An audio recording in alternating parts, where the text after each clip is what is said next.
¿Cómo está usted, Piero? Gracias por estar con nosotros. ¿Qué tal, Enrique? ¿Cómo estás? Mucho gusto. Aquí, con todo muy movido, pero bueno, De una complicada a otra complicada. Así es, pero la noticia que pintaba como prometedora, ¿no? Es este nuevo decreto que finalmente lo que hace es darle pues la luz verde al reinicio de actividades de servicios, digamos, con alta rotación, además de empleo. Estamos hablando de 146.000 puestos de trabajo, se ha dicho en el sector, en términos de gimnasios, casinos, teatros, cines, y por supuesto desde el otro lado quienes dicen, oigan, no, esto no se debería reiniciar porque el riesgo de contagio de una segunda ola todavía está latente. ¿Cuál es su opinión al respecto? ¿Está bien planteada esta medida?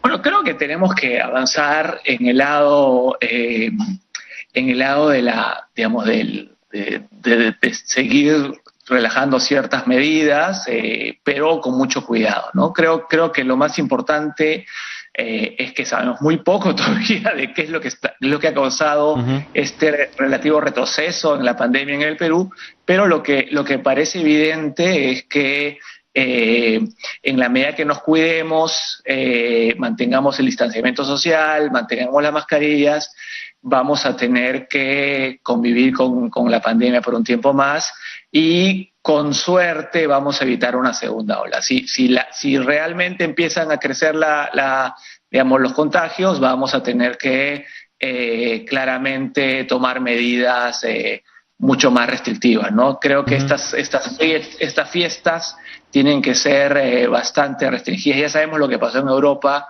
en el cual el relajo del verano llevó a una segunda ola que ha sido mucho peor que la primera y con casos de letalidad, ¿no? Terribles, ¿no? Entonces, Europa efectivamente, usted que es muy dado a la estadística, Piero, Europa pues ha visto a la data Europa vio esta montaña, ¿no? En la primera ola, bajó, efectivamente se precipitó hacia junio, ¿no? Estuvo más o menos en plano y de ahí en septiembre comenzó a subir. Y fue en ese lapso precisamente que se relajaron las medidas. Ahora, a nuestro favor, por decirlo de alguna manera, es que pues la cantidad de contagios en el Perú ha sido muchísimo mayor en términos porcentuales que lo que vimos en Europa, ¿no? O sea, allí tuvieron una gran cantidad de fallecidos, pero sin embargo pues hablabas de un contagio de 5, 6, 7%. Acá probablemente estemos por encima del 40%.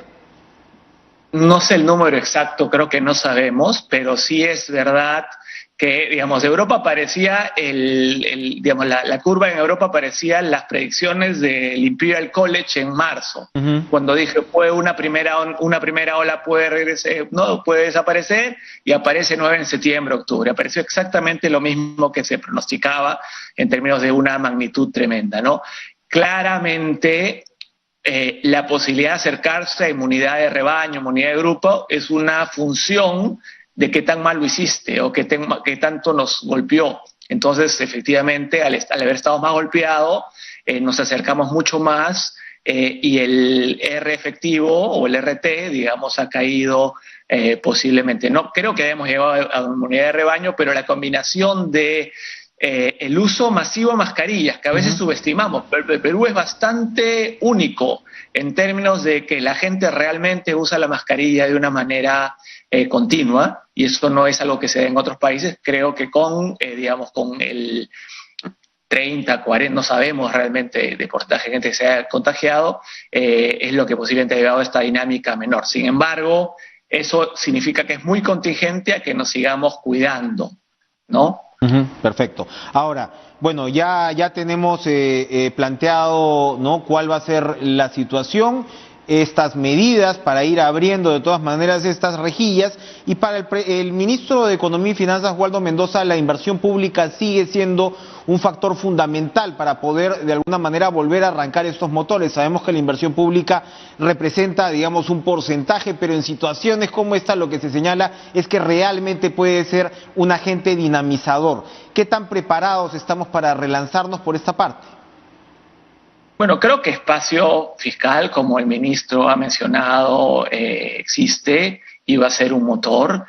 Naturalmente, una economía como la peruana no puede estar basada únicamente en el motor de la inversión pública, y los sucesos de las últimas semanas, diría yo,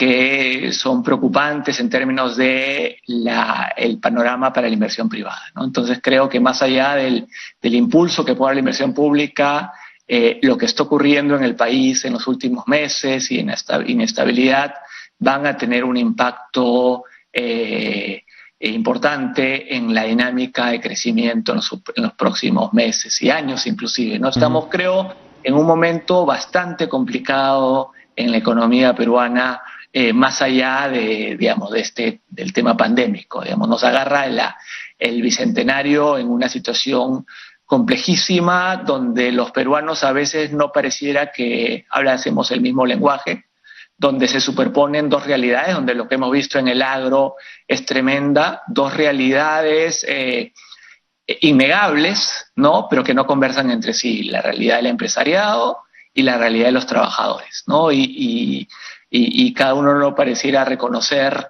digamos, que son cosas que sí están pasando a la vez, son dos caras de una misma moneda. Es un modelo agroexportador que ha funcionado muy bien, y es innegable ello, y que la ley de promoción agraria tiene un rol fundamental, y a la misma vez tenemos un grupo de trabajadores que no es menor, no es ínfimo, que está descontento, ¿no? Y negar esta realidad creo que es muy costoso. A veces veo los comunicados de los gremios empresariales y creo que hay que añadirle a la estadística también un poquito más de empatía. Exactamente. ¿Cómo se concilian estas dos realidades para el sector agrario? Ya está en marcha la comisión que va a ver este tema. Regresamos después de la pausa para conversarlo con Piero Gessi. Piero Gessi, se refería usted a dos realidades que son dos caras de la moneda, la realidad del agroexportador, la realidad de un porcentaje importante de los trabajadores, y dos realidades que no se han visto conciliadas, y muchas veces lo que ocurre en el Perú pues es que o es un país pendular, o en lugar de ir aplicando soluciones, ir ajustando esas realidades, ¿no? Que debería ser lo que tendríamos que aprender a hacer, pero no ajustas las realidades, las niegas, y de un momento a otro se te metió la combi. Listo, deroguemos la ley, a ver qué hacemos ahora, comenzamos desde cero. Y así es nuestro discurso, así es nuestra vida institucional y política desde hace un tiempo. ¿Cuál es su perspectiva frente a lo que hemos visto con la agroexportación y que es una discusión en marcha todavía? Esa idea refundacional es muy peligrosa, ¿no? Porque en realidad, desde cualquier punto de vista objetivo, hay muchas cosas positivas de este boom agroexportador. Entre casualidad y no, logramos hacer las cosas muy bien en términos de una combinación de políticas públicas, porque el clima siempre lo tuvimos, ¿no? Proyectos de irrigación, el SENASA, TLCs y la ley de promoción agraria, que llevaron a que pasemos a ser en varios productos uno o dos del mundo, ¿no? Comenzando con el espárrago al comienzo y más recientemente arándanos. Pasamos de exportar 0 a 1.000 millones de dólares en arándanos en pocos años, ¿no? Desplazando a países como primero Argentina y después Chile. Entonces, creo que hemos puesto en valor el desierto con un nivel de productividad altísima y demanda de mano de obra muy alta, que creo que es bien importante destacar. Uno de los problemas que tiene el Perú, claramente, y los países del mundo, es generación de empleo. Entonces tenemos un sector agroexportador que es, por un lado, productivo, pero no es productivo como es la soya, digamos, en Argentina o en Brasil, porque son grandes extensiones de maquinarias. Es productivo demandando mano de obra, y el arándano demanda mano de obra femenina en gran magnitud. Entonces tenemos, por un lado, un caso de éxito innegable con clarísimas asignaturas pendientes. Una de ellas era la poca inserción de pequeños productores del agro en la cadena agroexportadora. Vemos, al final es 4% de nuestra agro que participa en la agroexportación, y tenemos un montón de pequeños que no participan. Y lo segundo, que creo que bastante peor de lo que esperábamos, era el descontento que hay en este grupo de trabajadores que no se ha sentido bien remunerado, tratado, y ha sido una combinación de, digamos, informalidad, ¿no? y poco respeto a ciertas normas, ¿no? No son dos empresas, claramente, las que están incumpliendo. No hay un patrón bastante más claro, porque estamos viendo que hay una protesta no menor. Entonces no podemos negar esa realidad, y tenemos que encontrar. El Perú no se puede dar el lujo, o sea, no tenemos 10 sectores como la agroexportación para ¿no? Para desactivar. Tenemos, el Perú no tiene ninguna posibilidad de ir al desarrollo, acercarnos al desarrollo, si no podemos lograr algo con un sector como la agroexportación, que tiene todo para ser entre los primeros del mundo, ¿no? Y debería ser una fuente de orgullo nacional, y tenemos que corregir, como dices tú, los errores que se han cometido, que son innegables, y acá tiene que haber un mea culpa de todos, del Estado y de los empresarios, que a veces tienden a echar la culpa siempre al Estado cuando las cosas no salen bien. Cuando uno habla precisamente con los empresarios en los últimos días, la respuesta es, oye, el SUNAFIL no funcionó, ¿no? El Estado tiene que fiscalizar. Pero al mismo tiempo, dentro utilizo su término, el mea culpa, o sea, tendría que escucharse de alguna forma, porque por lo general, precisamente, el gran empresario no quiere ser muy fiscalizado, no quiere ser muy regulado. El gran empresario no quería la SUNAFIL. O sea, en 2013, 2014, nadie quería la SUNAFIL. Entonces, ese es el problema que tenemos, que cuando algo, es evidente que sobre todo al comienzo la SUNAFIL no estaba funcionando tan bien, era una entidad creada en el 2013, que obviamente no tenía el know-how, el conocimiento, y hacía pues algunas cosas que no estaban, digamos, no tenían mucho sentido, burocráticas, ¿no? Todavía no era una entidad que funcionaba. Entonces, la solución del empresario en ese momento es que se ponga de costado, que no exista la SUNAFIL, pero esa opción no existe. El Estado no se puede poner de costado en muchas cosas, y en la supervisión laboral requieres un Estado fuerte, y en este caso aquí es una SUNAFIL fuerte. Entonces, el 2013, 14 pedían que la SUNAFIL no existe, ahora que se quejan de que no hace su trabajo, ¿no? Te demuestra la evidencia que tiene de tener un Estado que esté funcionando. Creo que la SUNAFIL en los últimos 2 años se ha fortalecido de manera significativa, y creo que va a jugar un rol fundamental en el Perú del siglo XXI. O sea, el Perú del siglo XXI es un Perú que tiene que respetar estándares laborales, éticos, ambientales. No puedes, no es un tema de que es burocracia, no es un tema simplemente, ¿no?, de tramitomanía, es un tema de estándares que no son permitidos en la actualidad. Ahora, pero el debate de la agroexportación nos demuestra una vez más esta compleja amalgama, en realidad, esta mezcla, este nudo entre formalidad e informalidad, que hace muy difícil poder distinguir los temas de una forma clara, y yo creo que ese es parte del desafío. Cuando se habla precisamente de los ingresos, tienes un sector agroexportador que ha subido probablemente en 800%, me parece, sus volúmenes, ¿no?, de exportación. 600 a 7.500 millones. Bueno, es impresionante, y es cierto pues que los ingresos no han subido de tal forma. Entonces te dicen, oye, en promedio, en el sector formal gana 1.400 soles, que está más o menos en línea con el ingreso promedio nacional. Pero uno dice, oye, con 700, 800%, ¿no deberían ganar un poco más? Yo creo que hay que ver exactamente, acá hay 2 cosas, ¿no? Uno, que es lo que estamos hablando, es un tema de cantidades, de exportaciones. Lo que tienes que comparar es utilidades con masa salarial. Y sí es verdad que en los últimos años ha habido un crecimiento de las utilidades. Este es un sector muy digamos, vulnerable o volátil, ¿no? Históricamente se ha reducido porque justamente una de las características de la agricultura exportación, de la agroexportación, es que depende menos de los vaivenes de la naturaleza, pero todavía pues tiene los grandes márgenes de volatilidad en ingresos, etcétera, ¿no? Pero es innegable que hay un espacio para el crecimiento, digamos, de la masa salarial en el sector agroexportador.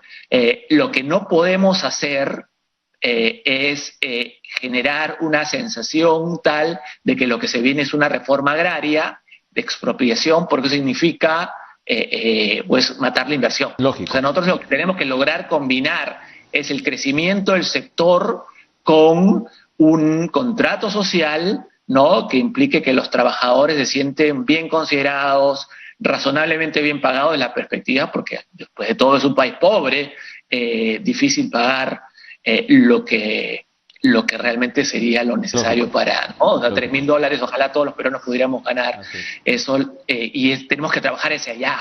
Tenemos que trabajar hacia allá, pero sí creo que hay espacio para mejorar significativamente las condiciones y generar empleos decentes, y es un espacio que está presente, ¿no?, y que no podemos evitarlo, hacer ajustes en la actualidad. Perfecto. Para terminar, un minutito, su opinión sobre el tema de pensiones. El Ejecutivo ha anunciado que va a presentar una demanda ante el TC por la ONP y claro, el tema de pensiones, digan lo que digan, porque todo el mundo dice, déjenlo para el próximo Congreso, pero el Congreso de ahorita no va a dejarlo pasar así nomás. Estamos todavía en medio de una tensión política muy grande y el tema pensionario es pues una herramienta. Pero creo que el Ejecutivo tiene que mandarlo de todas maneras, ¿no? El TC. Es inevitable, creo que es claramente anticonstitucional y creo que es una tremenda responsabilidad del Congreso. Pero bueno, como dices tú, este es un Congreso que tiene unos tiempos y unas prioridades que no son necesariamente las prioridades del país, ¿no? Bien. Y creo que estamos en una vorágine de deterioro institucional muy, muy preocupante. Deterioro institucional, me quedo lamentablemente con esta idea. Gracias, Piero Gessi, por acompañarnos esta noche.